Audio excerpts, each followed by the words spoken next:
it was probably the last song that I had added to the album. The album was basically done, and then I said, I have another song. And Josh is like, again? And I was like, yeah, can't fight the feeling when it comes over you.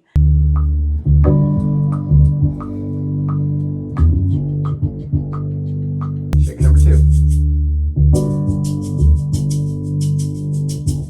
Granted, this has no reverb on it.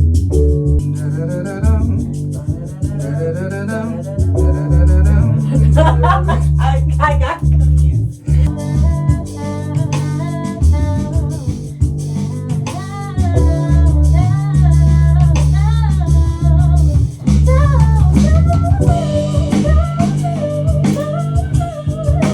Can you play that first chord again? Yeah, absolutely. Can you play that with it? Can you do that? Yeah. And then to the... Yeah, cool. Yes, that's perfect. Nice. Thank Heck yeah. you. I've dealt with like a lot of like mental health stuff privately for a long time, and I was having I don't want to call it a breakdown. It wasn't a breakdown. I was having a moment. In that moment, I wrote that song. It had a lot to do with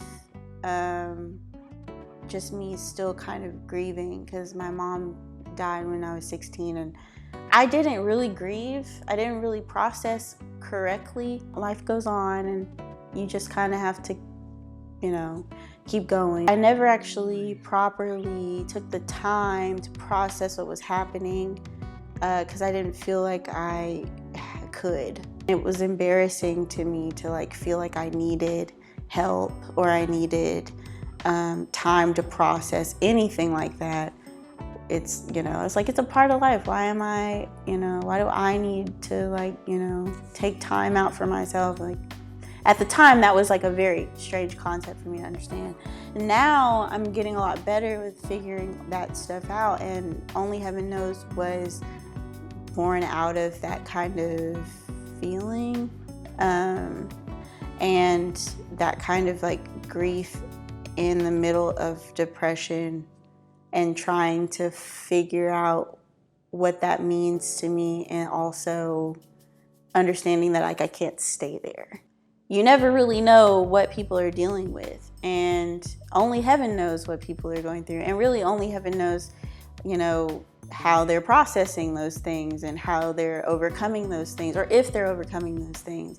I don't necessarily want to be this like big advocate for mental health or anything like that, but for the people who deal with it, I think it makes you feel a little less isolated. And at the time when I was going through like a lot of personal things, I did not feel like I could express those things because I didn't feel like anybody would really understand what I was going through. And now that everyone's kind of being more comfortable talking about certain things that they're dealing with when it comes to like mental health and grief and depression, anxiety, all of those things, I think it's a perfect time to kind of continue to foster those kinds of conversations and create those kinds of songs and, foster that kind of art so that people feel like they're not dealing with something alone, and like there is a solution to any kind of darkness that you're dealing with up here. But there's no way that you can really figure that out by yourself. The song wasn't supposed to be that, and then it kind of became that for me. For some people, that's what it means to them, and that makes me super happy. It's because I want people to hear my music and feel uplifted, and feel like they can come out of anything that they're going through, no matter what it is. So that song means a lot to me for a lot of reasons, but mostly because it was like therapy.